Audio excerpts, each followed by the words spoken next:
Boa noite a todos, eu sou o Mauro da UFOPA. Esse é o nosso quinto assunto, né? Acho que seria a sétima aula, mas é o quinto assunto que a gente está vendo. Hoje a gente vai tratar um pouco sobre compressibilidade, adensamento e recalque em solos. Eu pedi para que vocês lessem aquele conteúdo, né, sobre esse assunto. Eu espero que vocês tenham lido. E agora a gente vai... Deixa eu sair esse trem, sair. A gente vai tentar estudar um pouco sobre isso, né?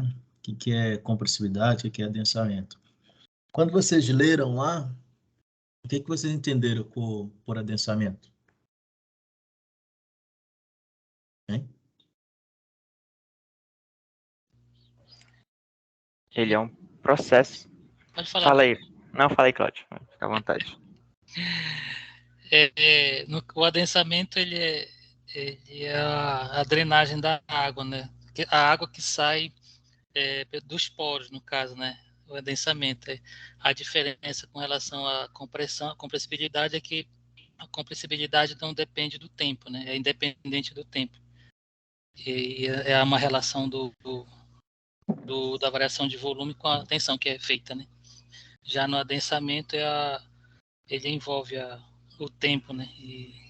E a variação do volume. Basicamente, eu entendi isso, né? E Luiz, o que você entendeu? É basicamente isso que o Cláudio falou, mas eu ia fazer só comparação com a compactação, né? Que o material que a gente estava lendo de apoio diz que a compactação é a expulsão do ar, né? A diferença do adensamento é que é a expulsão da água. E os dois são processos que fazem parte da compressão do solo. Isso, estão ligados com a compressibilidade, né? A compressibilidade vai diminuir o volume, né? Da amostra em síntese. Só que quando essa amostra está saturada, o volume de vazios é ocupado por água, né? O fluido. E a expulsão desse fluido dos poros é o adensamento, né? E a compressibilidade acontece nos dois, concorda? Tanto no adensamento quanto na compactação, né? Dá para entender?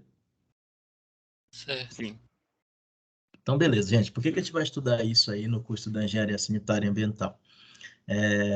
Provavelmente vocês já devem ter estudado aí alguma disciplina, gerenciamento de resíduos ou algo semelhante, sobre aterros sanitários. Sim ou não? Ou já ouviram falar e tudo mais? Sim, sim. Os aterros sanitários, eles são compostos, né, pelo resíduo e solo, né? Você tem que cobrir solo. E uma das coisas que você monitora, além da produção de chorume, gás, é a movimentação desse aterro. Ele movimenta verticalmente e horizontalmente. E esse movimento está associado com a compressibilidade do resíduo, que pode ser por adensamento ou não. Beleza? Então, imagina o seguinte. Essa primeira imagem aqui, né? Eu tenho um talude, né? Que seria essa linha inclinada, tá? Em face. Aqui tem uma parte retilínea e teria uma continuação do talude, digamos assim. Deixa eu tentar fazer aqui. Imagina que tivesse um outro talude para cá e um outro talude aqui para baixo, né? Então, essa região, esse degrauzinho aqui, a gente vai chamar de berma. Tá legal? Então, aqui, ó, no decorrer do alteamento do aterro, que é elevar, tem alguns monitores, né? Alguns elementos que a gente usa para medir o deslocamento, né? Então, pode ser uma haste, pode ser uma estaquinha, certo? E esse movimento, ele é medido quanto ele desce, né? Por exemplo, desce, e ele também pode movimentar na horizontal. Em geral, a gente vai estudar isso para aterro sanitário, né? Essa é a principal aplicação aí para vocês. Na prática, é semelhante a essa segunda imagem, que dá para ver que tem uma estaquinha aqui, amarela, né? Uma haste amarela. Sim. Sim. Então, essa haste, ela tem umas marcações, ou então tem alguma altura que é conhecida. E a gente monitora se está tendo variação, né, da posição dessa haste, tanto verticalmente quanto horizontalmente. Provavelmente vocês já fizeram topografia?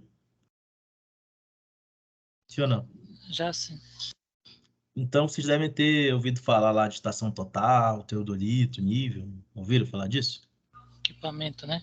Isso, são os equipamentos. Então, você monitora em grandes áreas, por exemplo, aterro sanitário, a variação de altura com estação total. Então, semelhante ao que esse cara está fazendo aqui nessa segunda imagem, né?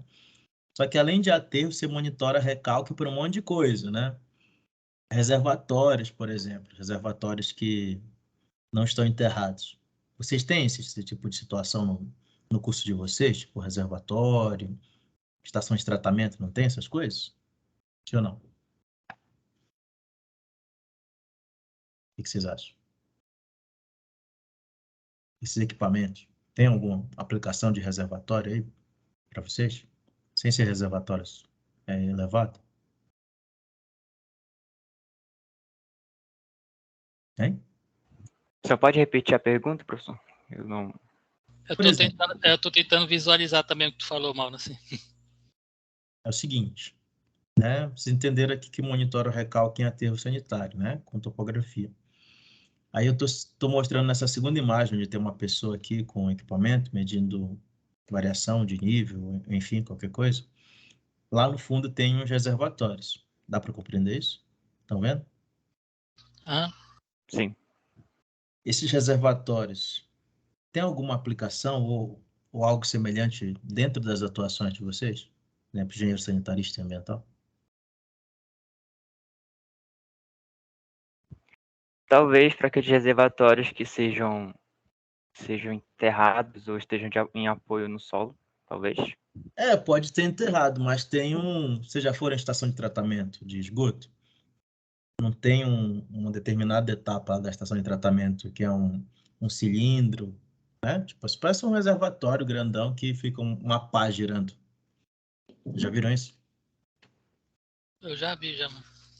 Então, aquilo a gente pode considerar como um reservatório, né? Superior. Então, o recalque daquilo tem que ser monitorado, porque é uma grande área, né, que está sendo carregada. Então, você monitora também desse jeito, né? Põe um nível lá conhecido e vai vendo se está tendo deslocamento com o tempo, né? Ao longo dos anos e tudo mais. Aonde que eu vou me preocupar isso? Quando eu souber que o solo que está apoiando aquilo ali embaixo é compressível. Quais são os solos que são compressíveis? Estudaram, estudar? Sim ou não? Que tipo de solo é mais compressível? Sarenosos. Erosivos, exatamente. Arenosos. Solos arenosos são os mais compressíveis. Certeza? O que é compressível para você? Argilosos, perdão. Os argilosos são os que contêm bastante água. Principalmente foi o que mais foi utilizado na, são chamados, como é que é, meu Deus do céu? Ai, tá fugindo as palavras da minha mente, gente. Tá na cabeça, mas não vai pra boca. Enfim, são solos argilosos, que são geralmente compressivos, principalmente quando eles têm estado de compacidade mole, solo mole, né? Ou seja, tem muita água. Então, quando você comprime, Agora eu lembrei. diga qual é. Eles geralmente lá nos próprios experimentos eles falavam que era um corpo de prova, né? Então eles usavam bastante os solos argilosos. Ah, tá. No caso de experimento para laboratório. Mas em síntese, os solos mais compressíveis são os solos argilosos que têm variação de volume ao longo do tempo, né? Os solos arenosos, eles podem ser compressíveis, mas o recalque lá é dito que é imediato, acontece só no momento do carregamento, depois para, entendeu? Agora, a Entendi. argila não. Dá para entender? Sim, sim. Então, as principais aplicações desse assunto para a área de vocês está ligado com o aterro sanitário, monitoramento de reservatórios e também tubulações, né, redes em geral, né, tanto rede de esgoto quanto rede de drenagem. Nessa última imagem bem aqui. Esses tubos, né, por exemplo, essas manilhas aqui de concreto, elas ficam apoiadas no solo. Vocês já viram que geralmente antes de colocar essas manilhas o pessoal compacta o fundo da escavação? Não sei se vocês já repararam. Por que você acha que eles fazem isso? Para que fique num nível só aí, né? Não, né? Tem que ter desnível, não tem?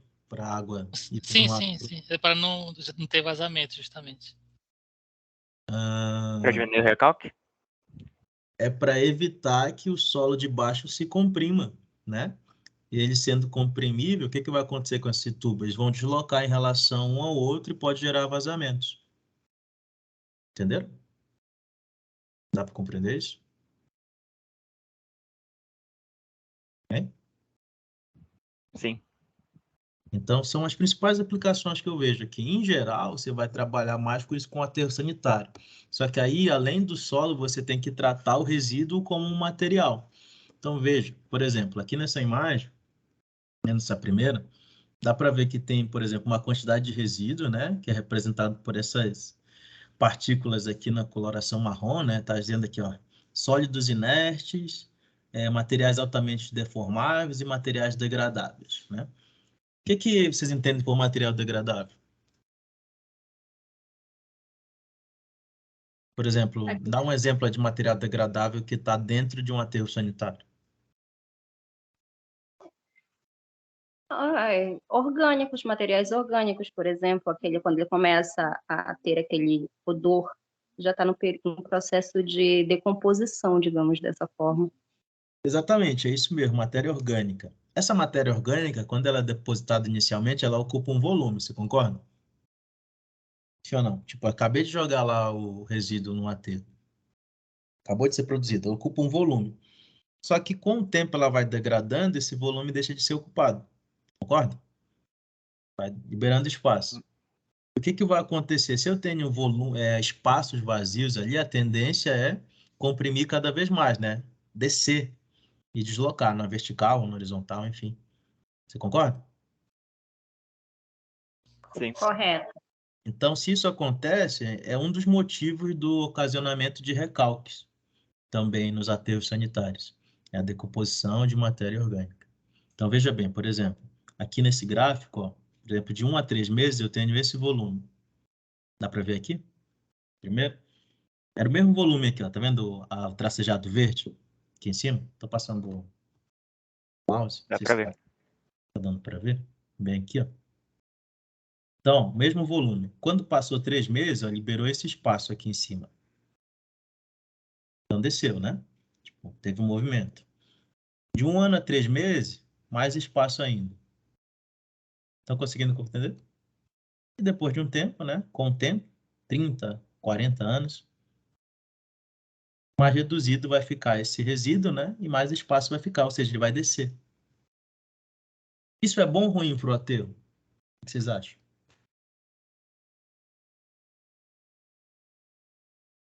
Vamos pensar? O que vocês acham? É bom ou ruim para um aterro sanitário?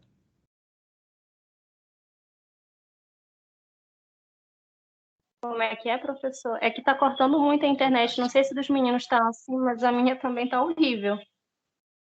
E eu acho que vai, de certa maneira, é bom que vai poder usar aterrar mais uma vez, usar o espaço para aterrar novamente, não sei. Estou pensando rápido aqui. Esse seria o lado bom, o lado positivo, viu, Cláudio? Seria isso. Mas você viu lá que para acontecer isso demora, tipo assim, 10, 30 anos? Qual é a vida útil de um aterro? Geralmente não é tudo isso, né? Vida útil de um aterro. Não sei dizer assim. Não, não chega a, tipo, 30 anos de uso. Né? A não ser que a contribuição seja mínima, certo? Mas geralmente não. Então seria isso, né? O fato da duração de aterro? Da operação. Quanto tempo ele fica ali operacional? Segundo as normas, entre 15 a 20, mas o mais confiável é 15. Dependendo também da quantidade de habitantes e também a quantidade de resíduos que ele recebe. Pois é, exatamente isso. Então, geralmente ele não passa aí, não chega a essa idade ali de 10 a 30 anos para ter essa variação grande de volume. Então, geralmente a gente não vai poder contar com isso. Mas em si, Cláudio, você estaria certo. Seria, já que está tendo uma redução, eu poder colocar mais resíduo ali, tipo, aumentar a capacidade, né, de, de armazenamento do aterro. E o segundo é se alguma coisa for construída ali em cima. Esse que eu estou pensando aqui, né? Porque GRH. Você desativa o aterro, né, e você transforma em alguma outra área, né, para algum fim público, praças, essas coisas, né? Vocês já ouviram falar disso? Já ouvi falar assim. E, por exemplo, lá, você lembra da Copa que teve na China? Aí tinha um estádio lá que ele era todo com aço retorcido ali, tipo, tal, curvos e tal, tudo mais, chamava Ninho do Pássaro. Não sei se vocês Sim. lembram disso. Aquele estádio foi feito em cima de um aterro sanitário desativado. Vocês sabiam? Que tipo de problema os engenheiros lá que construíram teriam que se preocupar, né, ao longo da vida? É que esse material aqui vai reduzindo de volume e a obra pode recalcar e pode dar alguns problemas estruturais. Então, uma obra que teria que ficar, eu não sei se ficou, né, mas provavelmente sim, sendo monitorada ao longo da vida útil. Eu estava olhando o vídeo na internet, o recalque foi o que aconteceu na Torre de Pisa lá, que os engenheiros, por isso que ela é torta lá. Exatamente, aconteceu. Exatamente, eu fiquei muito surpresa com isso. Eu pensava que tinha sido um projeto arquitetônico, que foi feito assim uns cálculos devidos, Não, mas ela ela é compatível para visitação dentro dela. então, já parou de recalcar, eles fizeram reforços, né? Mas só que não voltaram ela para o lugar certo, porque o grande atrativo é ela ser torta. Então, eles só pararam, parou de recalcar, entendeu? Não está movimentando mais. Foi um lado dela que deslocou mais que o outro, aí por isso que ela ficou torta. E professor? Diga.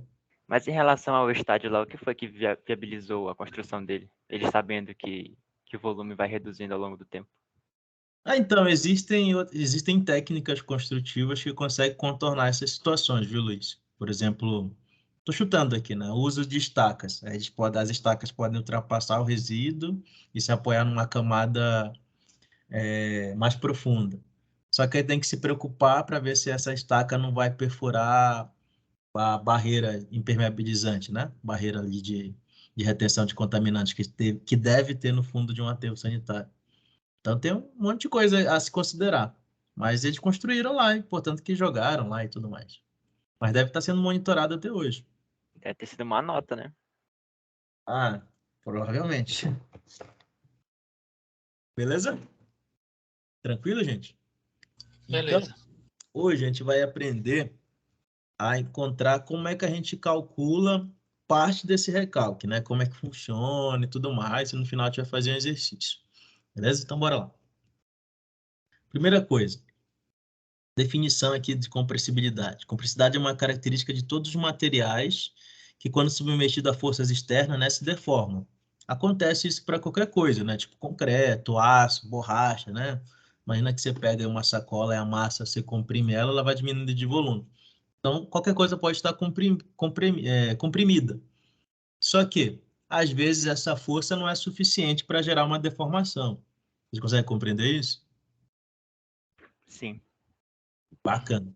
O que difere do solo dos outros materiais é que ele é um material natural com estrutura interna no qual pode ser alterado, né? Então, o que acontece? Aqui nos solos, a gente geralmente considera que a variação de volume, né, quando ele é carregado, só ocorre por mudança do volume de vazios. A gente não considera que o elemento de solo ali vai mudar de volume. Ele pode quebrar e tudo mais, mas ele não vai alterar de volume, né? Consegue O senhor, compreender isso? o senhor fala do grão? Do grão. Ah, Grão por grão, entendeu? O Uhum. que muda ali é o espaço entre os grãos. Consegue compreender? Se o grão pode quebrar, mas aí vai formar outras partículas menores que, somando, daria o volume do grão inicial. Dá para entender? Sim ou sim. não? Ok. Então, show de bola. O que a gente vai precisar entender? Quando um solo é carregado. Então, digamos a seguinte situação, né? Eu tenho um nível do terreno aqui em cima e eu aplico um carregamento, né? Essa carga distribuída. A uma determinada profundidade, há tensões verticais atuando num elemento de solo que está naquela profundidade. Igual como a gente aprendeu no semestre passado, para calcular as tensões efetivas, por pressão e tudo mais, a gente multiplicava o valor do peso específico, né, pela espessura da camada, ou então a altura ou a profundidade na qual eu queria calcular aquela tensão. A mesma coisa acontece aqui. No solo, a gente diz que está trabalhando num estado tridimensional de tensões, ou então um estado triaxial. Beleza? Vocês sabem o que é axial? Eu já ouvi falar em relação à bomba, mas eu não lembro o que é. Bomba? É bomba de água. Ah, tá. Movimento do Eu acho que você já ouviu motor. falar com aquele cabra lá que ensina a mecânica dos sólidos para vocês. Ele provavelmente falou para vocês. É quando tem um carregamento ao longo de um eixo. Beleza? Então, por exemplo, quando eu estou falando aqui em um estado triaxial, são carregamentos ao longo dos três eixos cartesianos, x, y e z. Beleza? É tipo Tranquilo? como se ele fosse confinado, não é isso? Exatamente. Tem um carregamento que é o peso da camada que está em cima, ou um carregamento externo, por exemplo, o peso de uma casa, é um carregamento externo, enfim.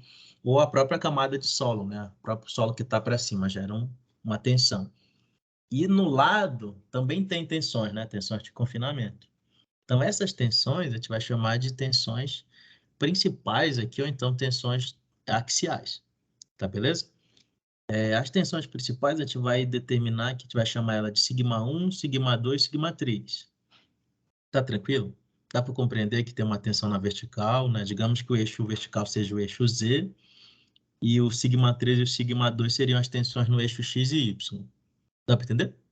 Sim ou não? Entendido. Tranquilo. Então, ó, esse cubinho que eu estou mostrando bem aqui, ó, seria essa parte aqui do solo que está marcada aqui em cima. Tá de boa? No estado original, né? Tipo, seria isso aqui, ó. Tá? Então, quando eu aplico um carregamento, esse carregamento ele é absorvido pelo solo. Só se esse solo estiver saturado, o que quer dizer um solo saturado?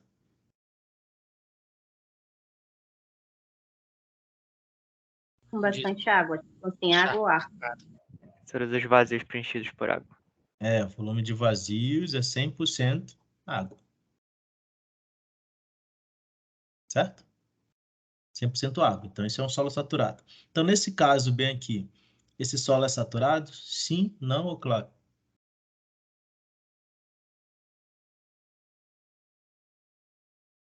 Para nisso. Claro. Claro, né? Porque o nível d'água está aqui no nível do terreno. Então, tudo que está para baixo está preenchido por água, né? Os vazios. Lembra disso? O Na significa nível d'água. Então, esse solo está saturado. Então, pensa bem. Quando eu aplico um carregamento, aí você acha que só o solo resiste a esse carregamento ou a água ajuda? A água ajuda. A água ajuda, certo? Então, quando eu tenho um solo saturado e eu aplico um carregamento, parte desse carregamento é absorvido pelo esqueleto sólido, né? O que é o esqueleto sólido? Os grãos de solo. E parte dele é absorvido pela água. Só que o que acontece? A gente já estudou permeabilidade, sim ou não? Percolação também. O que é a percolação? Não é o movimento da água dentro do solo? Sim ou não? Isso. E a gente já entendeu que adensamento é a expulsão dessa água dos vazios. Sim ou não? Consegue Sim. compreender? Então, por Sim. exemplo, se eu tenho um solo que tem condutividade hidráulica alta e um solo que tem condutividade hidráulica baixa, qual é que vai adensar primeiro?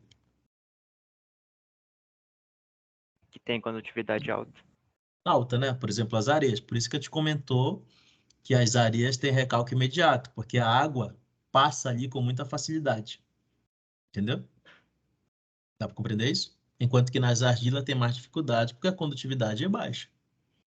Então, em solos argilosos, gente, em solos argilosos, essa água fica absorvendo carga por muito tempo, porque ela demora a sair. Tipo assim, demora a dissipar, fluir dentro do solo. Então, quando isso acontece, a gente diz que gerou um acréscimo de poro-pressão, que seria esse ΔU aqui, ó. Certo? Esse ΔU. Todo carregamento vai gerar um acréscimo, ó. Delta sigma 1, delta sigma 3 e delta sigma 2. Todos eles geram um acréscimo. Então, por exemplo, no tempo inicial, ó, tempo igual a T0, que seria tempo inicial, eu tenho um volume de vazios igual ao volume inicial. Concorda? Tipo, acabei de aplicar o carregamento. Sim ou não? Sim. Só que, o que acontece? Uma pergunta? Vai fazer pergunta? Não. Então, o que acontece? Depois de um determinado tempo, o que se espera? É que o volume aumente, o volume de vazios aumente ou diminua, gente? Depois de um tempo. Carregando. Diminua. Diminua, né? Então, por isso que eu estou escrevendo aqui, ó, que agora o volume é menor que o volume inicial. Depois de um determinado tempo que eu chamei aqui de infinito. Então, o que vai acontecer? Esse carregamento que antes era absorvido pela água, ele vai migrar para o solo, você concorda? Porque a água está saindo de lá. Então, conforme a água vai saindo, mais o solo vai ficando carregado. Você consegue compreender isso? Sim ou não? Sim. Então, ó, esses acréscimos aqui, ó, eles continuam existindo, ó, os acréscimos de tensão. Enquanto que o acréscimo de poro-pressão, ó, tende a zerar, porque a água vai embora e a água passa a não mais receber aquele carregamento, vai ficar só a água que já existia lá, entendeu? A água, tipo a poro-pressão inicial aqui no caso, entendeu? Era a água que está lá, tipo sem o carregamento. Por exemplo, sem o carregamento eu tenho um valor de poro-pressão, concorda? Que está saturado. Então a tendência é quando o adensamento ocorre, esse acréscimo de poro-pressão vai diminuindo e volte para o estado inicial de carga neutra ou pressão neutra que a gente chama no solo. Dá para compreender isso? Tá entendido? O que Ok. acontece? Então vamos lá, ó. Então vai definir como. Professor, Diga. mas nesse caso sempre vai existir a poropressão mesmo inicial? Sim. Se estiver saturado, essas Ah, condições de adensamento é sempre para solo saturado. no caso, se estiver abaixo do nível d'água aí. Isso, Ah, exatamente. A gente só vai ter adensamento quando o solo estiver saturado. Lembra lá, você deve ter lido e até falou que o adensamento é quando acontece a expulsão da água dos vazios. Então, se o solo não está saturado, não vai acontecer isso. Então, sempre vai ter poro-pressão, entendi. tá ligado? Então, beleza. Então, ó, vamos definir compressibilidade dos solos como sendo a diminuição do seu volume de vazios. Isso aqui a gente já acordou. Sim ou não? E, Ok. e, a, e que a compressibilidade depende do tipo de solo. É ou não é? Areias. Areia vai, tipo assim, Correto. areia vai ter recalque imediato porque ela tem alta permeabilidade. Foi isso que a gente conversou agora? Então, a água flui facilmente, enquanto que nas argilas tem baixa permeabilidade, então a água flui mais lentamente. Então tem diferença de compressibilidade em solo arenoso e solo argiloso. Tá tranquilo? Ficou Uhum. gravado isso aí? Correto. E que essas variações volumétricas ocorrem em solos finos saturados ao longo do tempo, né? No caso aqui das argilas. Demora, porque enquanto que nas areias é imediato, nas argilas essa variação vai ocorrendo ao longo de vários anos. Tranquilo? Por quê? Se eu te perguntasse na prova, por que a variação volumétrica nos solos finos ocorre ao longo de vários anos? Não é imediata. Qual seria a resposta? Porque tem baixa permeabilidade. Isso, baixa permeabilidade. Show de bola. Então, acho que ficou claro aí. Tá tranquilo? Esse é o único entendimento que a gente vai precisar ter agora para poder transformar isso aqui em matemática. Tá beleza? Então, veja bem. O Terzagh é um cara aí bem famoso na mecânica dos sólidos, certo? Tem gente que diz que ele é o pai da mecânica dos sólidos. Então, ele criou um experimento para tentar simular esse comportamento do solo. Então, o experimento é o seguinte. A gente vai tentar idealizar o solo como se ele fosse uma mola, certo? Então, dá para ver aqui os desenhos aqui de cima, ó. Desenho A, né? Eu tenho água, nível d'água, tenho um pistão aqui, ó, poroso, e solo. O que que isso quer simular? Imagina que eu tenho duas camadas de solo, né? A primeira camada, vou fazer aqui embaixo. Vou fazer aqui em cima, que vai surgir alguma coisa ali, eu acho.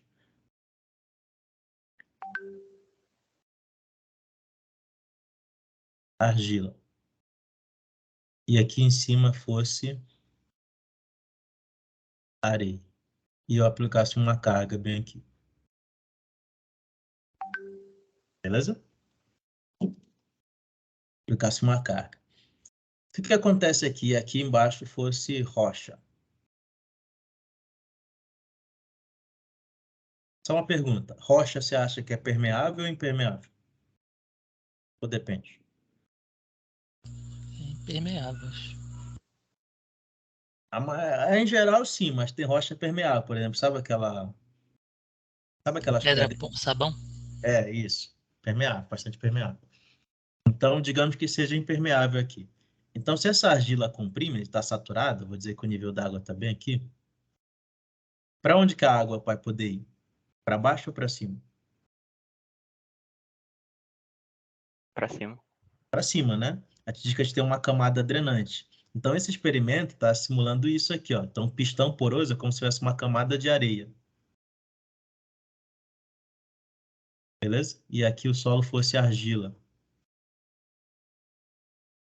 E essas paredes aqui, ó, fosse algo impermeável, como rocha e tal. Beleza? Dá para compreender? Sim. Tranquilo. Então, esse seria o esquema, né? Então, vamos considerar a seguinte situação. Este modelo guarda a seguinte analogia. A mola, né, que seria esse zigue-zague aqui, ela representa o solo, só o solo, tipo assim, o contato grão com grão. Dá para compreender? Tipo, como se fosse a tensão efetiva. Tranquilo? Entendido. Contato grão, tensão efetiva. A água representa o líquido no interior dos poros, né? Ou então dentro dos vazios do solo. E vai ser dito de poro-pressão, beleza? E a pressão externa será sempre equilibrada pela poro-pressão ou pela pressão efetiva. Que foi aquilo que eu falei ainda há pouco. Tipo, eu aplico uma carga e essa carga ela é tanto resistida pelo esqueleto sólido, que seriam os grãozinhos de solo, e também pela água. Lembram disso? Lembram disso? Uhum. Então, ó, a situação é a seguinte. O que a gente faz?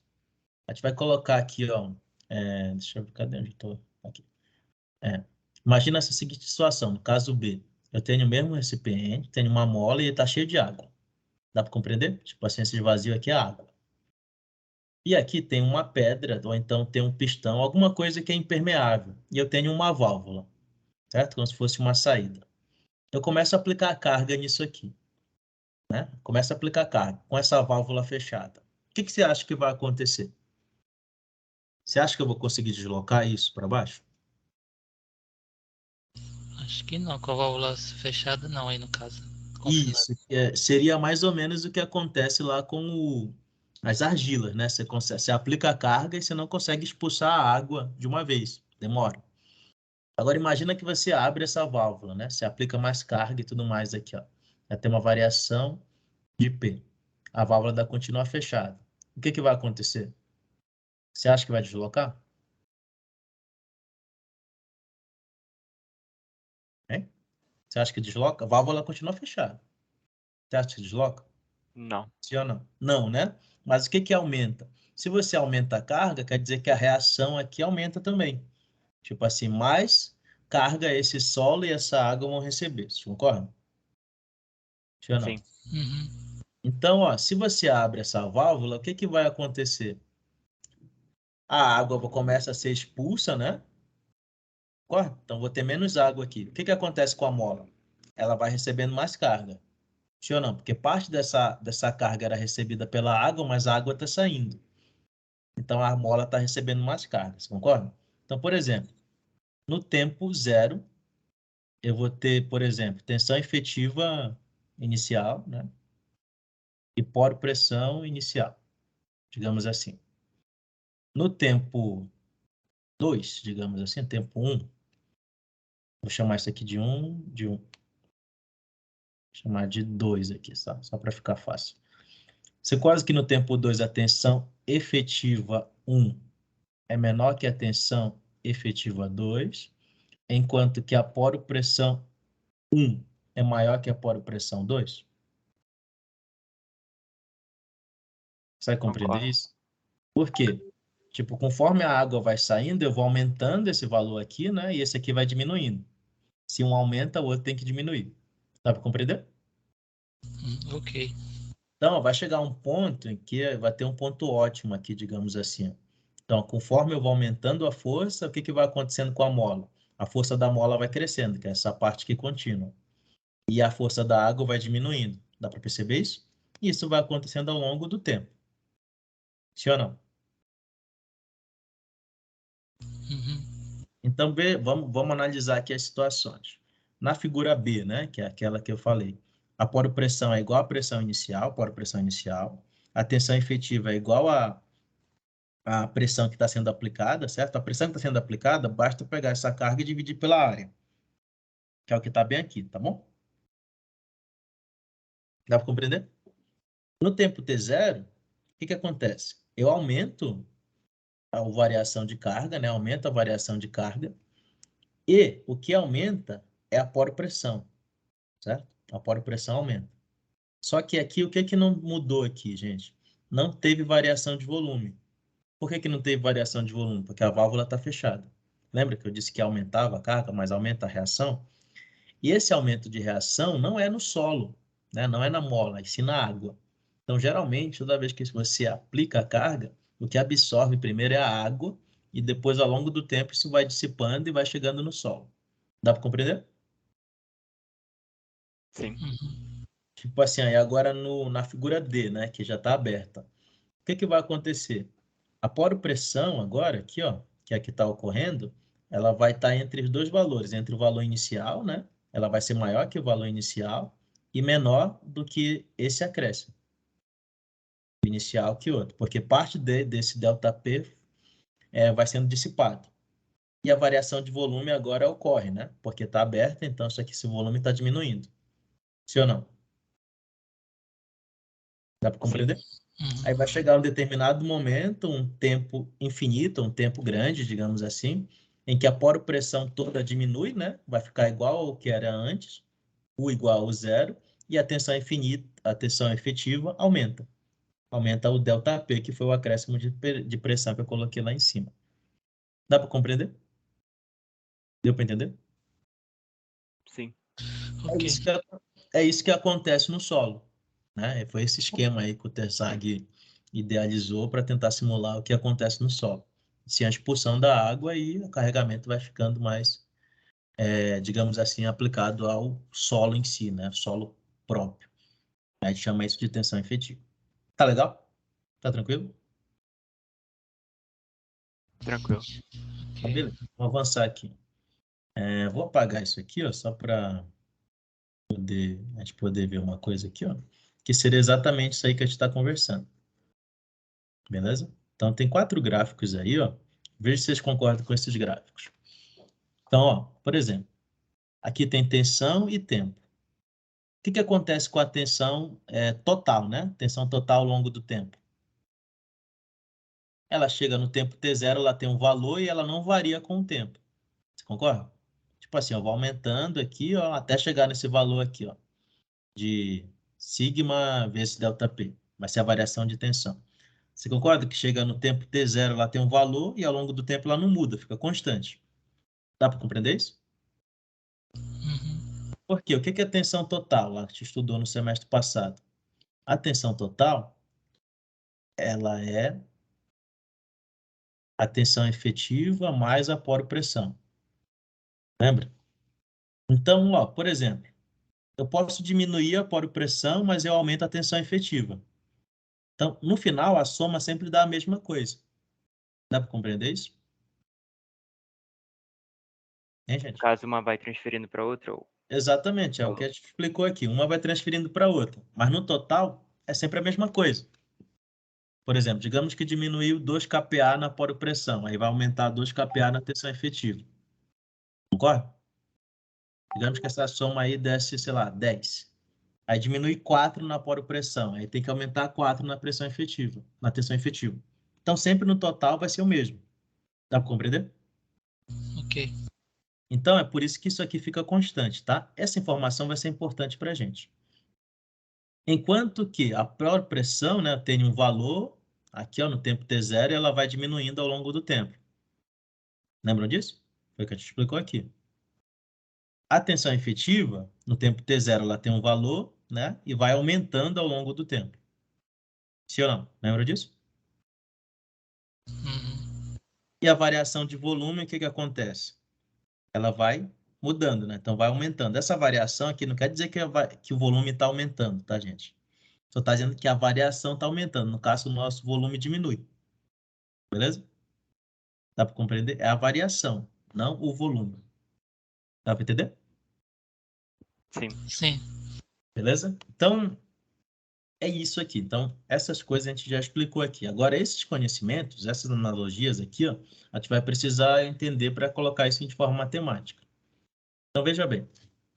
A teoria do adensamento tensar considera algumas situações que o solo é homogêneo e saturado. O que é homogêneo, gente? É que é o mesmo solo. Não vai ter uma mistura ali, tá? É as mesmas condições para ele, mesmas características. Saturado é que está com todos os vazios preenchidos por água, né? E que as partículas sólidas e a água contida nos vazios do solo são incompressíveis. Mas a gente sabe que as partículas podem quebrar. Tem algumas coisas furadas, né? Mas já tem muito tempo isso. Beleza? Ok. E que a compressão, né? Ou deformação do solo e a drenagem são unidimensionais. A gente sabe que isso aqui ocorre em 3 dimensões. Então, mas na teoria considera que ela vai só para cima ou para baixo. Beleza? Então, esse fluxo aqui, ó, que está sendo representado, seria a drenagem, né? Para onde a água está indo. Ou vai para cima ou vai para baixo. A segunda, a terceira, a quarta, no caso, é que as propriedades do solo permanecem constantes, né? Que é esse condutividade hidráulica, esse MV a gente vai ver depois e esse aqui depois. Ainda nessa aula. E que a validade na lei de Darcy, lembra aquela coisa que eu estudou na condutividade hidráulica? Que velocidade, né, é igual a KI. Sim ou não? Sim. Ok. E que há uma linearidade entre a variação do índice de vazios e as tensões aplicadas. Né? Então, tipo assim, é linear. É proporcional, isso aí. Então, veja bem, vamos analisar essa seguinte situação. A gente tem um carregamento bem aqui, ΔP. Eu tenho uma camada de solo compressível, que geralmente pode ser solo argiloso, tá?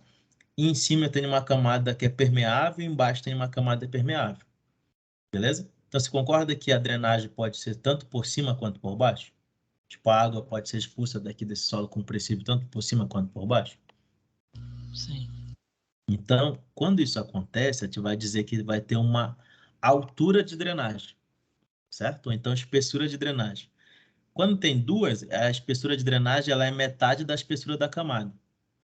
Então, por exemplo, se essa camada tivesse 10 metros, a espessura de drenagem, então a altura de drenagem que a gente ia considerar seria 5, porque dá para drenar em cima e embaixo. Dá para compreender isso? Uhum. Sim. Agora, se fosse impermeável, um dos lados, a gente considera a altura de drenagem igual à espessura da camada. Tá beleza? Beleza.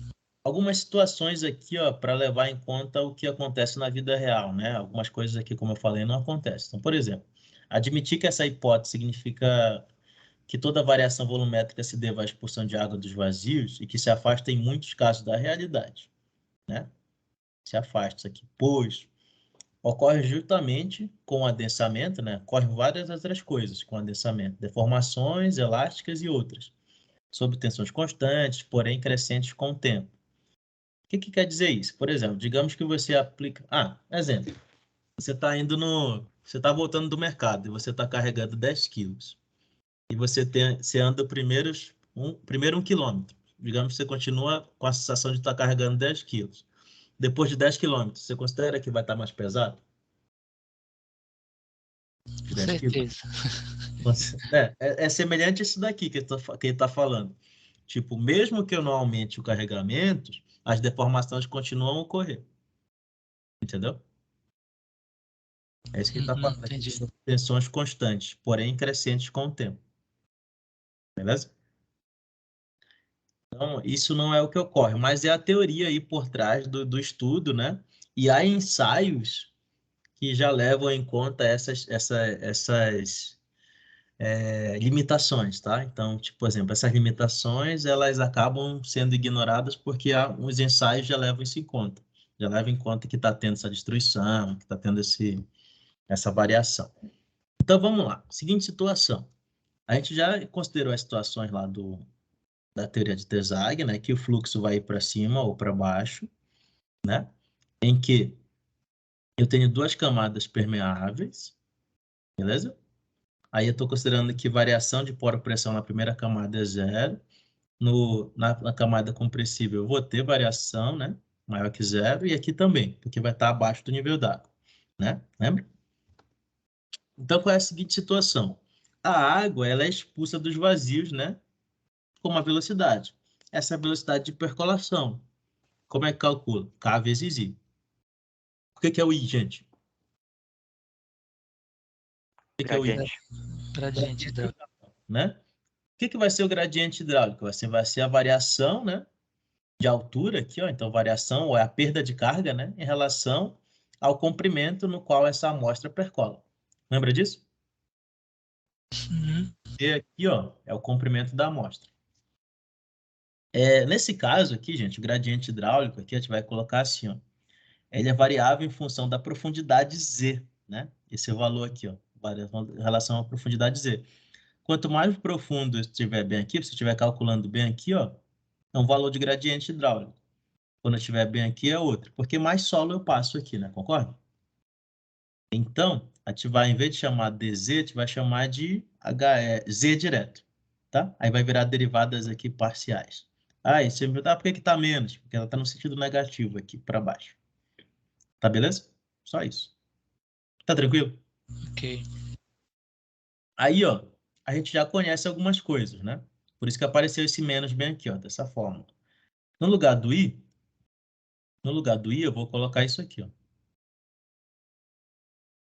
Beleza? Ah, professor, mas não é isso que está escrito ali. Está escrito H.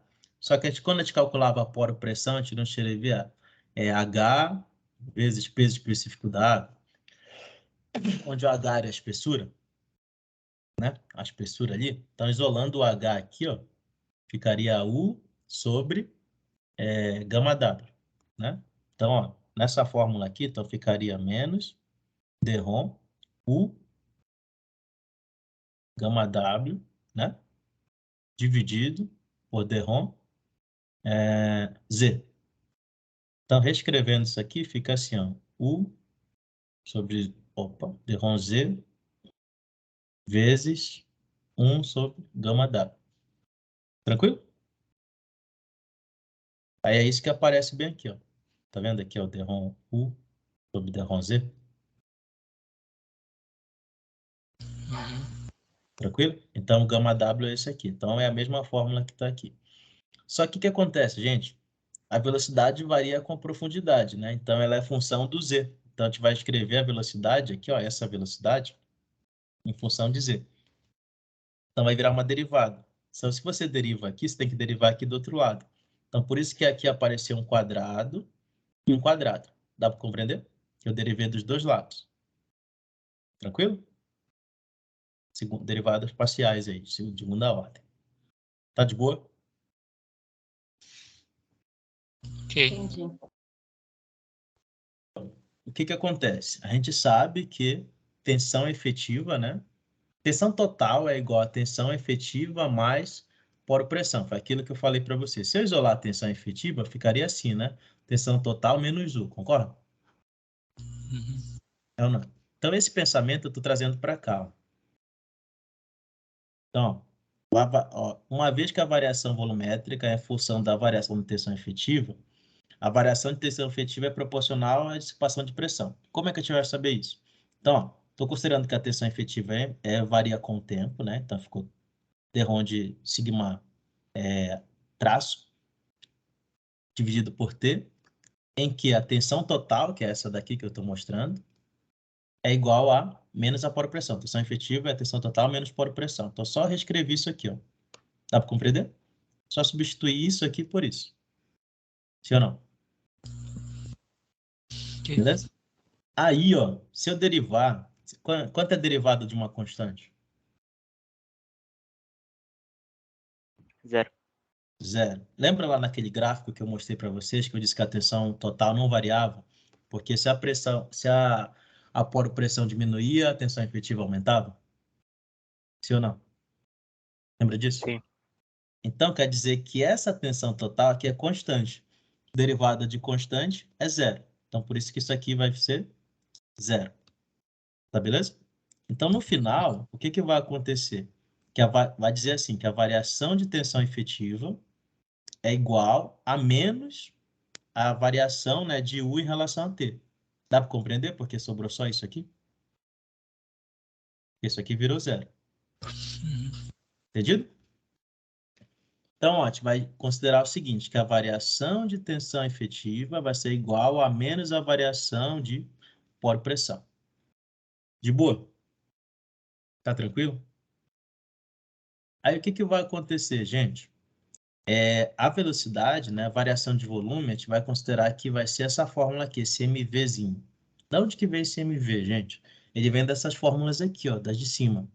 Você consegue perceber semelhança alguma com essa fórmula daqui de cima, com essa de baixo? Verifica se tem alguma semelhança. O que está parecido aí?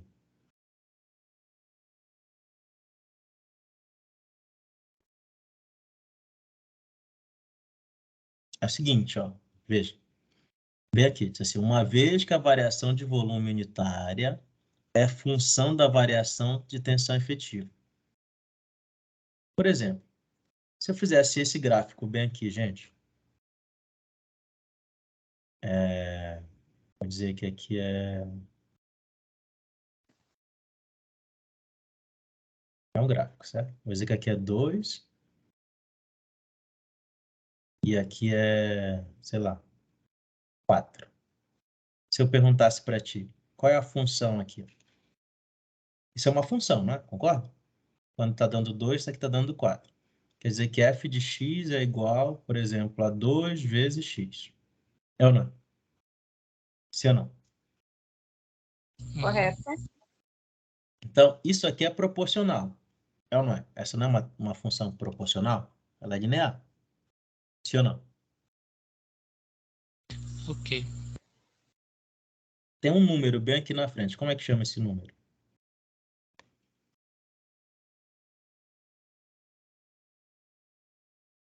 Coeficiente angular. Né? Não tem um número que relaciona o y com o x? Né? Vai ter um alfa aqui. É um número que correlaciona o y com o x, que é a inclinação da reta. Então, no nosso caso aqui, eu estou dizendo assim, ó, que a variação de volume é uma função da variação de tensão efetiva. Então, vem aqui, ó.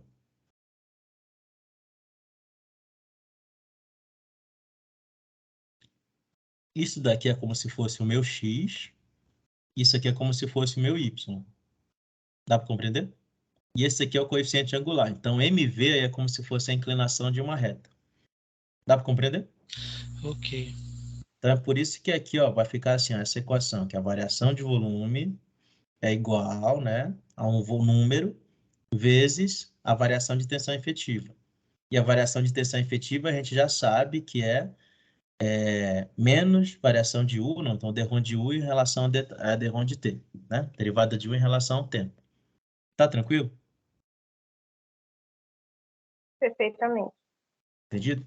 Então, o que que acontece? Lá, quando a gente estudou mecânica dos sólidos, tinha uma curva chamada tensão-deformação, né? Que era mais ou menos assim, a gente tinha uma inclinação aqui, a gente chamava de módulo de elasticidade, né? Quanto mais próximo da vertical, maior esse módulo de elasticidade. Em solo, é algo semelhante, só que esse MV, ele é o inverso do E. Então, é isso que eu estou dizendo aqui, ó, que o MV, né, é o coeficiente definido pela expressão anterior e é determinado experimentalmente, né? Se faz ensaios para isso, para determinar. Quanto maior esse coeficiente, maior será a variação de volume unitário do solo para um certo incremento de tensão efetiva. Esse coeficiente, na verdade, ele é o inverso do módulo de elasticidade. É isso que eu estou dizendo aqui. Aí, o que é o módulo de elasticidade? A inclinação de uma curva tensão-deformação. Tá beleza? Porque em solo, gente, o gráfico, em vez de ficar assim, ó, ele fica assim, ó, para baixo. Dá para compreender? Por isso que é o inverso. Tranquilo? Ok. Show? Ok. Então, beleza. Então, voltando a essas situações, a gente tem duas fórmulas aí, né? Lembra acho que tem duas fórmulas que a gente deduziu. Essa primeira que foi lá no início, lembra? Lembra que eu falei que ficou derivada parcial, por isso que ficou derivada a segunda aqui e aqui também? Lembra disso? Foi a primeira equação. E essa aqui foi a segunda. As duas envolvem variação de velocidade em relação à profundidade. Então, o que eu estou fazendo? Igualando elas. Ao igualar essas fórmulas, né, a gente vai chegar nessa situação aqui, ó. Né? A gente vai chegar nessa situação. Vou envolver tanto coeficiente de permeabilidade, quanto peso específico da água, o MV e essas variações. Só que o que acontece? Isso aqui é uma equação derivadas parciais, né? A gente vai chamar de equação diferencial do adensamento. Isso aqui resolve com transformada de Fourier ou sequência, né? Então, teria que resolver isso e encontrar. A gente não vai fazer isso aqui, né? Então, o que acontece? A gente vai chegar nessa fórmula final aqui, ó, que é o que a gente vai usar. Esse CV. Esse CV é um coeficiente aí que a gente vai usar. Ele vai envolver só três coisas, que geralmente a gente conhece. Isso aqui é a condutividade hidráulica do solo, que a gente já sabe calcular. Sim ou não? Se eu perguntasse para ti, como é que eu calculo a condutividade hidráulica do solo? Como é que eu descubro? Tem ensaio para isso, né? O MV a gente já aprendeu que é a inclinação lá da curva. E o gama W a gente sabe que é 10, né? Por exemplo, a gama da água, se for água. Se não, é o peso específico do líquido que está passando ali. No caso, se você for trabalhar com outro líquido, aí, por exemplo, chorume, né? Aí usa o peso específico do chorume. Beleza? Então, o que significa esse CV? Quanto maior esse valor de CV, mais rápido vai ser processado o adensamento. Dá para compreender isso? Então, se o CV é alto, tipo, mais rápido adensa aquele solo. Tá tranquilo? Porque está ligado o quê? Ele é diretamente proporcional à condutividade hidráulica. Lembra que a gente comentou isso ainda há pouco? Que a areia adensa mais rápido do que a argila, porque a condutividade hidráulica é maior? Então, quanto maior a condutividade hidráulica, maior é o CV. Dá para compreender? Sim. Sim. Então, essa é a primeira situação que a gente vai precisar. No nosso caso, gente, o que a gente vai precisar? Essa solução diferencial, ela é geralmente resolvida de forma gráfica. Então, o que acontece? Lembra que eu falei lá da altura de drenagem? Por exemplo, quando eu tenho duas camadas permeáveis, né? A altura de drenagem é metade da espessura da camada. É isso que está dizendo aqui. Mesma coisa que a gente fez lá. Então, ó, perceba, eu tenho um gráfico, né? Que eu tenho aqui no eixo X, pressão neutra, ou poro pressão, e no eixo Z, e no eixo Y, a profundidade da camada.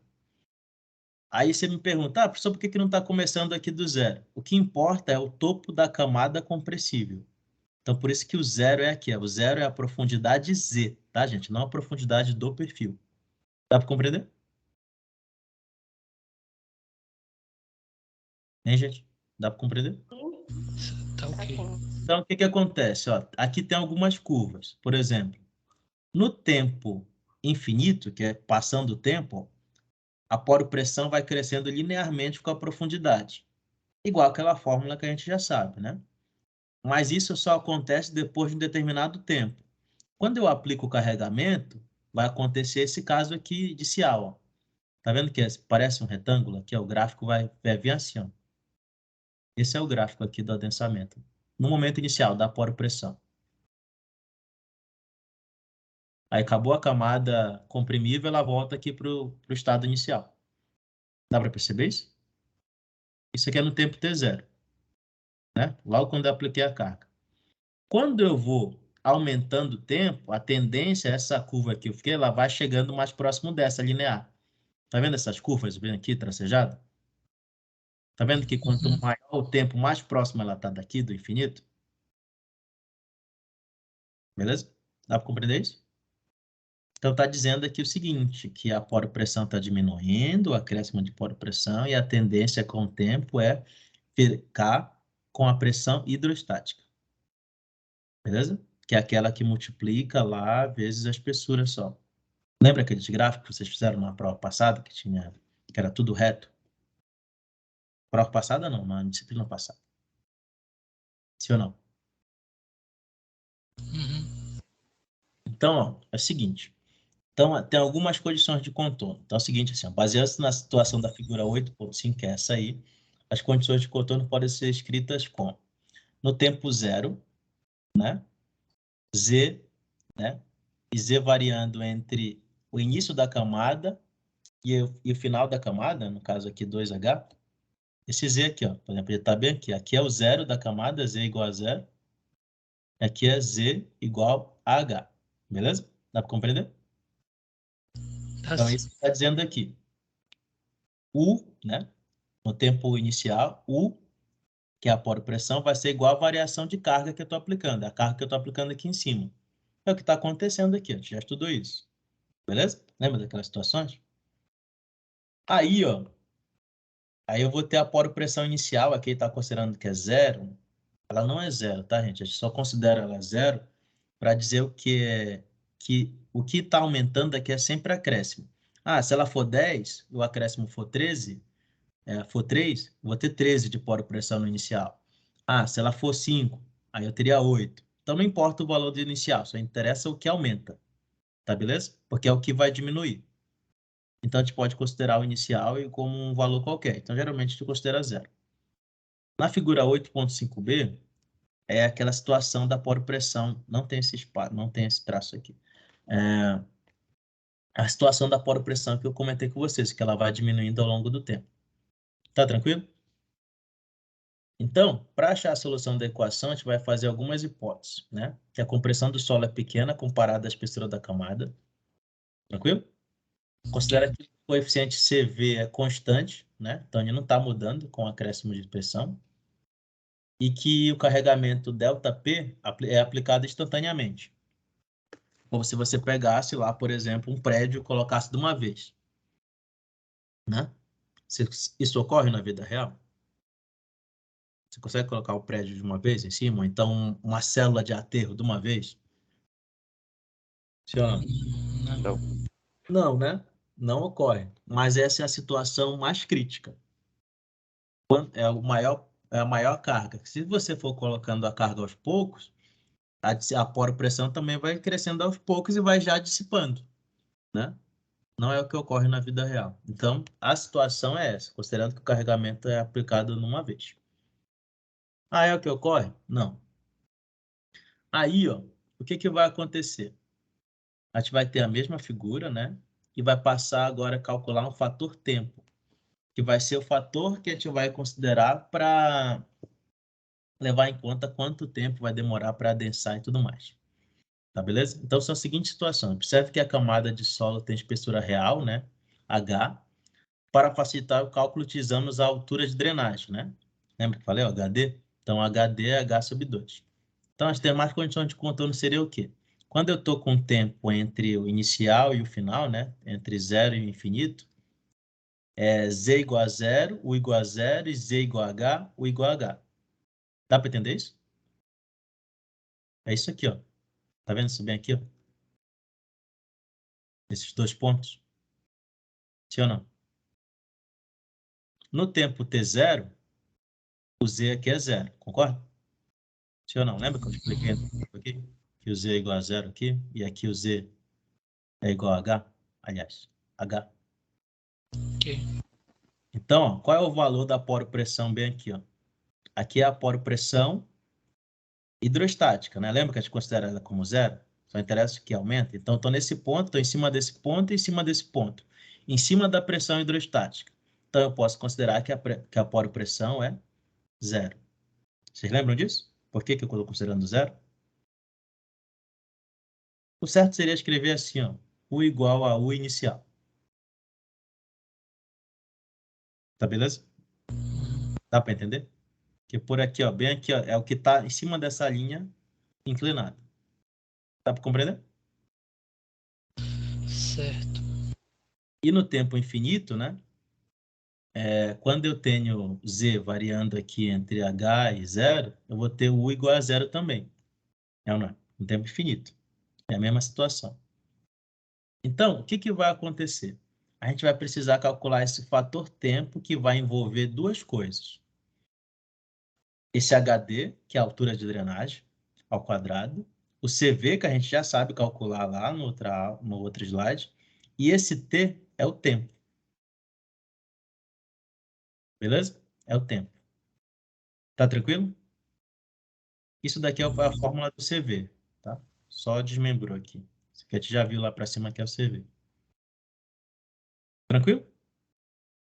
Por que eu estou mostrando isso? Vai ter um gráfico que vai ter várias curvas semelhantes a essa. E é esse gráfico que a gente vai usar para calcular recalque. Beleza? Só a última coisa aqui. Com o tempo, a gente vai tendo uma porcentagem de recalque. Por exemplo, digamos que vai recalcar 30 milímetros e vai demorar 5 anos para recalcar 30 milímetros no solo argiloso. Em um ano, você concorda que já recalcou uma parte? Sim ou não? Sim. Então, essa parte a gente vai chamar assim de que é uma porcentagem do recalque total. E essa porcentagem, ela é dada por esse UZ aqui, ó, que é a variação, que nada mais é do que a variação de volume que está ocorrendo naquele tempo, dividido pela variação no tempo total, certo? Aí, por exemplo, deu 30%. Em um ano já recalcou 30%, já adensou. É isso que vai usar. E aqui em cima tem um esqueminha do que é cada uma dessas coisas, tá bom? Vocês dão uma lida aqui. O que vai acontecer? Aqui está a altura de drenagem, que eu já expliquei para vocês, né? Aqui eu estou mostrando. Quando eu tenho dois solos permeáveis, em cima e embaixo, né? O HD vai ser H dividido por 2. Quando eu tenho apenas uma camada permeável, em cima ou embaixo, o HD é igual a H. Lembra disso? Só para não esquecer. Sim. Tranquilo isso aqui? Então, só é para não esquecer. O que a gente vai precisar usar é esse gráfico aí. Você está vendo? Esse gráfico é semelhante àqueles gráficos que eu estava mostrando ainda há pouco. Lembra aquelas curvinhas tracejadas? Sim, sim. Então, esses gráficos são as soluções daquelas equações. Como é que funciona? Esse gráfico aqui ele é feito para usar com o HD igual a 2, certo? 2H. Ele foi feito para isso. Então, por exemplo, no eixo Y, eu entro sempre com a profundidade dividido pelo HD. Tá bom? Dá para compreender aqui, ó? Então, por exemplo, 0, meio, né? 1, 1,5 e 2. Nunca vai passar disso. Tá beleza? Por quê? No máximo é esse 2 bem aqui, né? Tranquilo? Então, por isso que nunca passa de 2. Esse gráfico sempre dá certo. Isso para o HD igual a 2H. Quando eu tenho duas faces drenantes.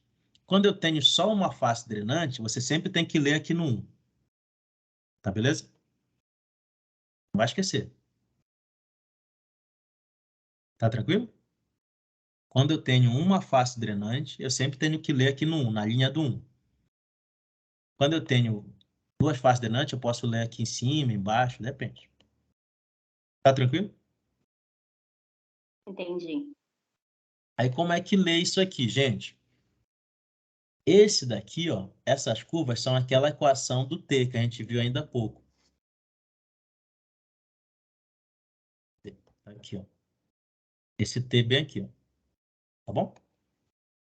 São várias curvas para diferentes valores de T, ó. Por exemplo, T0, no momento da aplicação. Essa linha vertical aqui, ó. Quer dizer o quê? 0%, não recalcou nada. Entendeu? 0%. Embaixo é a porcentagem. Eita.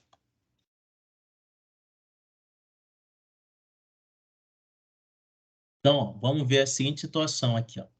Ele está explicando. Imagina que eu tenho um tempo de 0,2. Fator tempo, tá? De 0,2.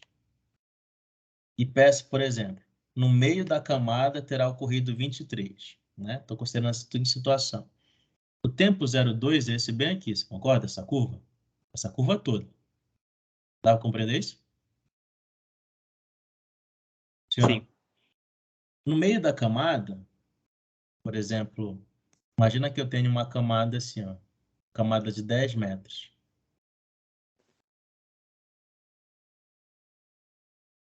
Beleza?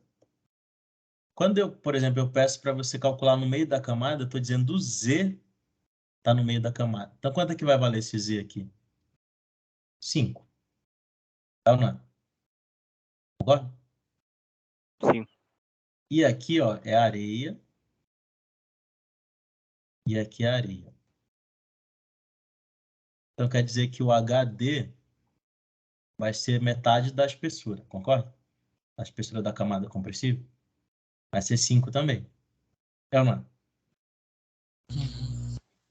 Concorda? Ok.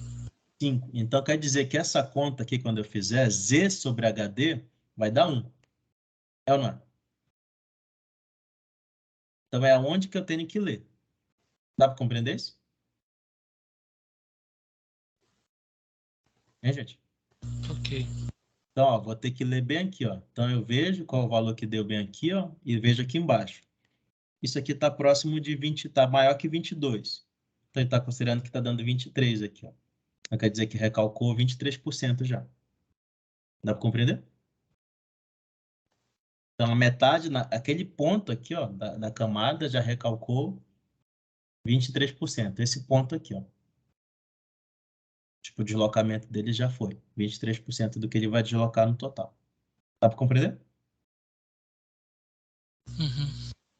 Agora, por exemplo, você diz assim, aí se tiver 1/4 da camada, então quer dizer que o Z agora é 2,5. Beleza? 1/4 da camada de 10. Dá para compreender isso? Né, gente? Tá, ok. Então, aí vou pegar, vou dividir 2,5 por 5, né? Que é o HD, que entra aqui na fórmula. Isso aqui vai dar quanto? Meio. É ou não é? Então, eu pego lá o 0,20 e vou Sim. ver aqui no meio. Aí aqui dá 44. Tá dando para entender? Deu para entender? Tranquilo. Show de bola. Show de bola.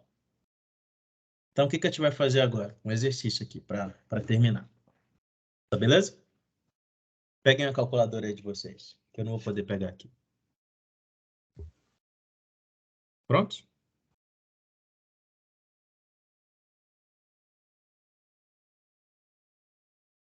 Ok. Então é o seguinte, ó, por exemplo, diz assim, um depósito de argila da Baixada Fluminense, certo? Tem drenagem através de uma camada de areia embaixo e livre por cima. Dá para compreender isso? Então quer dizer que aqui, por exemplo, aqui não tem nada. Ah, beleza? Aí eu vou perguntar para você, você acha que a água pode ir para cima? Não tem nada? Sim ou não? Não. Hein? O que que impede ela dela ir para cima, Cláudio?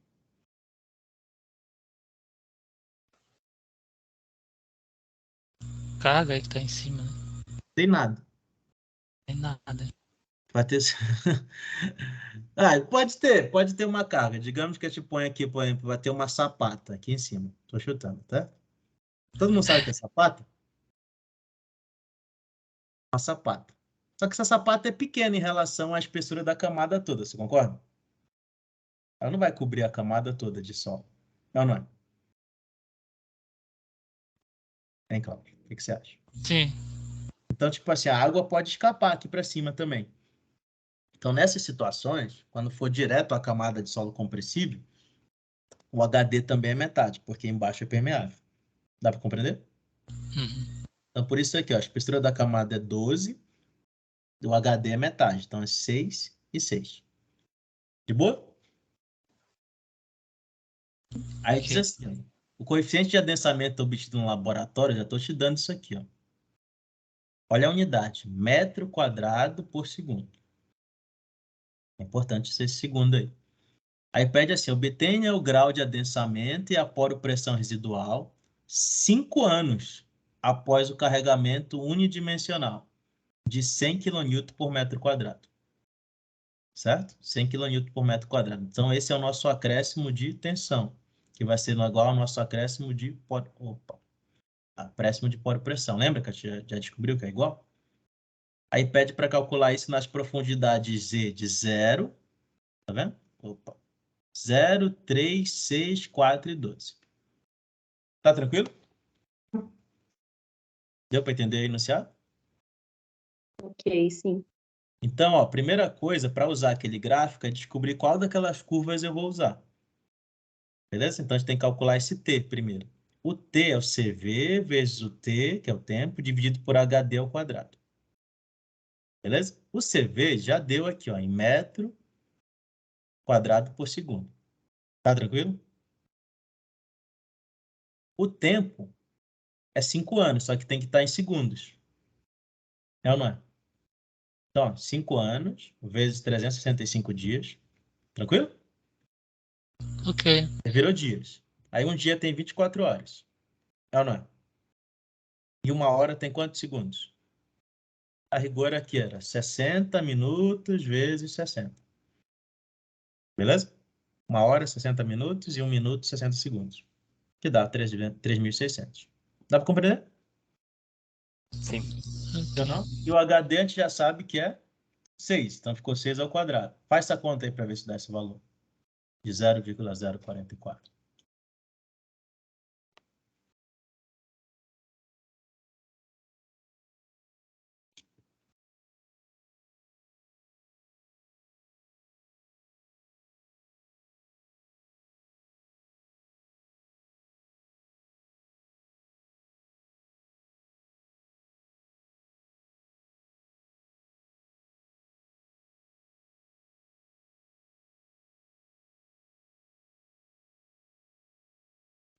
Quatro ponto, 0,0438. Aí arredondando, né?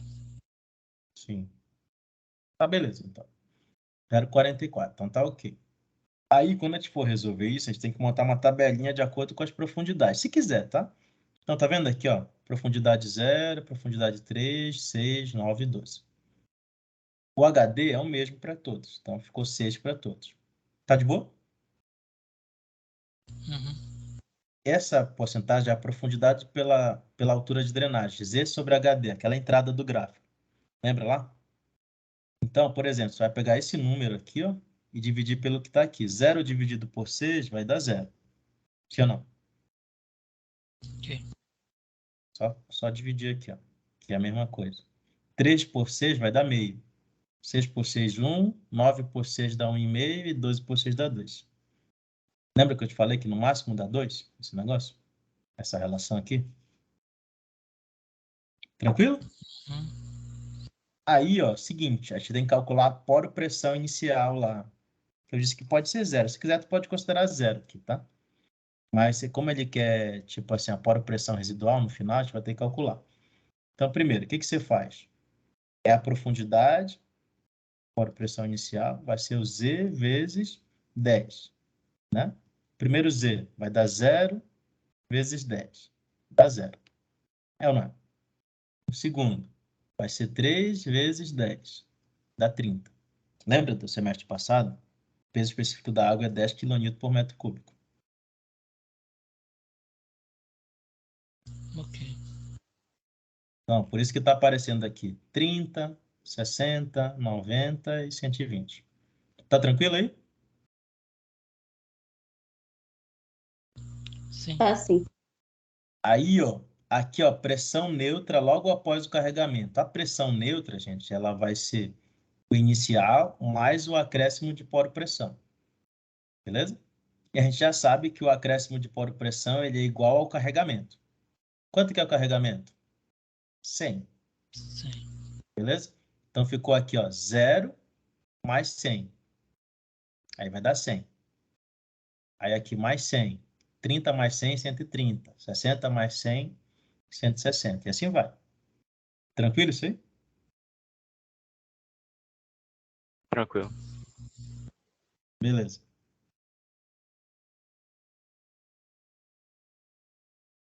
Boa? Então, tranquilo até aqui? Suave, né? Até aqui, trem desse cair na prova é mó baba. Tá, não?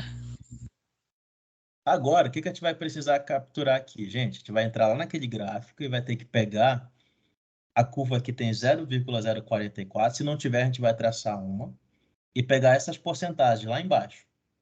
Lá vai estar sem a porcentagem. A gente multiplica por 100. Tá beleza? Depois a gente volta aqui. Aí vocês anotam aí que a gente vai ver, tá? Então, vou pegar um gráfico aqui maior. O 0,044 é menor que o 0,5, concorda? Isso aqui, ó, é menor que 0,05, né? Sim ou não? Então, vamos medir aqui no 0,5, que é o menor de todos, tá bom? Se não der, vai dar próximo do que está lá. Então, a gente faz uma curva dessa aqui, tá? Mas é a mesma coisa, praticamente. Mas seria para cá, entendeu? Você teria que fazer isso aqui, por exemplo. Seria praticamente em cima. Sacou? Então, não vamos fazer. Deu para entender? Sim. Uhum. Então, vamos ler aí. Pode ser que fique um pouquinho diferente lá do que está lá, mas vai dar próximo. Então, o nosso valor é 0,44. Tu lembra lá os valores que a gente estava medindo?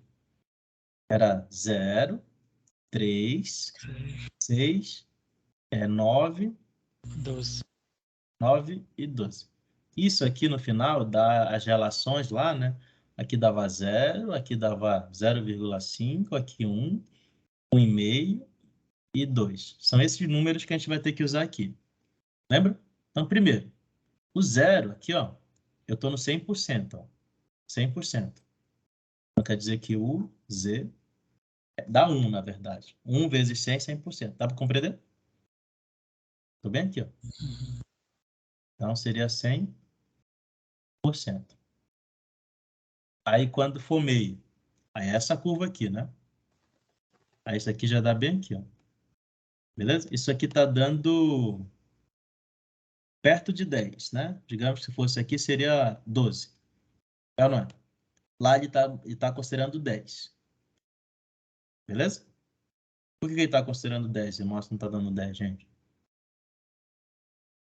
Que a curva ela é Que a curva menorzinha. está um pouquinho para cá, assim. Digamos que ela esteja passando aqui. Tá beleza?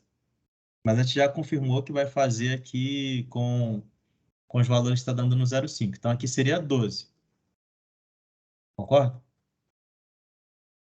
Sim ou não? Sim. Vê aqui, né? Cada pedacinho desse aqui é 2.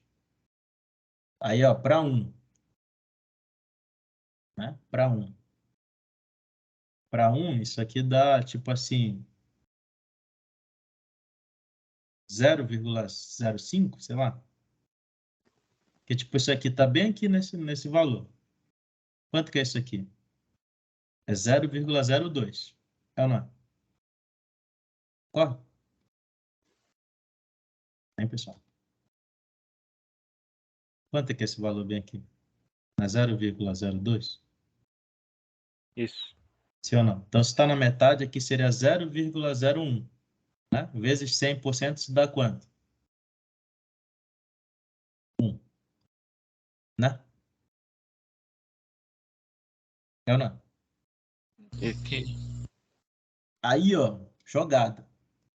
Tudo que der assim, ó, por exemplo, imagina que dá metade aqui, ó. Essa distância aqui, ó, gente. Essa distância é a mesma dessa. Tá vendo? É a mesma distância. Então, o que dá para meio é o mesmo que vai dar para 1,5. Dá para compreender? É a mesma. Uhum. Então, por exemplo, então aqui seria o Z de 12 e aqui o Z de 100. Basta repetir. Entendido? Repete o que está para cima. Tá de boa? Entendi. Só não Ok. daria para fazer isso que, se, por exemplo, digamos que eu não colocasse 9, eu mandasse tu medir no 10. Aí não seria igual, né? Aí teria que fazer o do 10 mesmo. Dá para compreender? Mas nesse caso aqui é o mesmo espaço. Entendido? Uhum. Entendido. Vamos voltar para lá para a tabelinha. Então, ó, tá aqui os valores, ó. 100, o nosso deu 12, ele colocou 10 aqui, né? Vamos dizer que está 10. O nosso deu 1% aqui, ele está colocando 0,5%. No nosso caso aqui deu 12, né? O mesmo que de lá, e aqui 100. Tranquilo esses valores aqui, gente? Ok. Então, ó, aí a pressão neutra que ainda tem lá é sempre 100 menos o valor daqui vezes o valor da poropressão, tá? Então, veja bem, por exemplo, do acréscimo. Então, vou fazer esse UZ bem aqui, tá? Tá vendo que tem dois UZs, né, gente? Tem o U grandão e o U pequeno. Estou fazendo o U pequeno. Tá beleza? Seria 100 menos esse UZ vezes o acréscimo de poropressão. Tá de boa? Dá para entender isso? Então, por exemplo, 100 menos 100 dá quanto? 0. 0 vezes 100 vai dar 0. O que deu aqui. Fazer o segundo. Aí seria 100 menos 10, é ou não é? Vezes 100. Vocês estão ligados de onde que são esses números, né? Esse 100 aqui é a porcentagem e esse 100 aqui é a carga. Essa carga aqui. Ok. Tá de boa? Então, isso aqui vai dar o quê? 90. 90 vezes 100, né? Beleza? E dividido por 100 vai dar 90. Concorda? Que aqui a rigor tem que dividir por 100. Dividir. Beleza? Só para tirar a porcentagem. Ok. Então dá 90. Aí aqui é a mesma coisa. Então aqui seria 90, 99,5. Aí deu 99,5. Dá para compreender? Sim. Aí, ó, esse U, basta tu somar o que tem aqui mais o inicial. Tá vendo? Então aqui 0 com 0 dá 0. 90 com 30, 120. Tá tranquilo? 99,5 mais 60, 159,50. De boa? No caso, essa total. Essa Essa é última. total. Fora pressão ao longo dos 5 anos. Tá. Beleza? Porque esse U aqui, esse P que a gente calculou foi para 5 anos. Eu poderia pedir para 10 anos. Agora vem uma pergunta. Esse solo recalcou tudo ou não?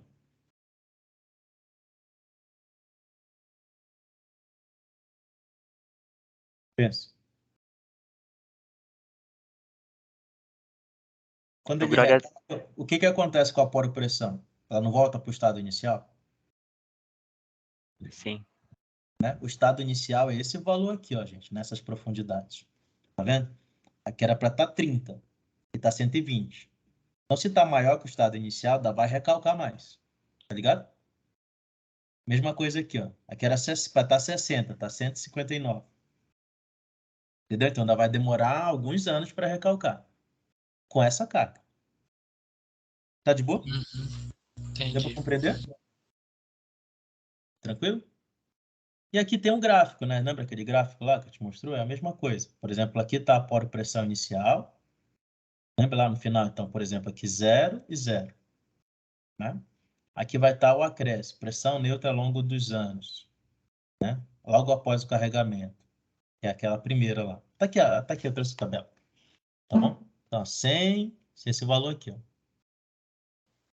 Esse valor é essa linha. Dá para compreender? Sim. Esse valor aqui, ó, é essa linha aqui. Tranquilo? Tranquilo. Enquanto que esses valores aqui, ó, que é o que está dissipando, lembra da curva? A tendência é essa curva ir diminuindo, ó. Ela ir fazendo isso aqui com o tempo. Várias, lembra? Conforme vai vir para cá, assim, ó. Dá para entender? Lembra disso que a gente fez ainda há pouco? Sim, sim. Então, essa curva aqui, ó, é essa. Se a gente fizer daqui a, sei lá, faça com o tempo de 10 anos, depois com o tempo de 15 anos, e plotem essas curvas. E as curvas vão ficando mais próximas daqui, certeza. Dá para compreender? Perfeitamente. Então, show de bola, gente. Tem um gráfico aqui limpinho para vocês. Eu vou só apagar essas coisas. Eu mando de novo esse gráfico aqui. E é isso. Eu peguei essas coisas aí dessa apostila, aquela que eu mandei para vocês. Beleza? Então, Beleza. até mais para vocês. Vou parar aqui. Boa noite. Boa noite, gente. Boa noite, professor. Tchau, tchau.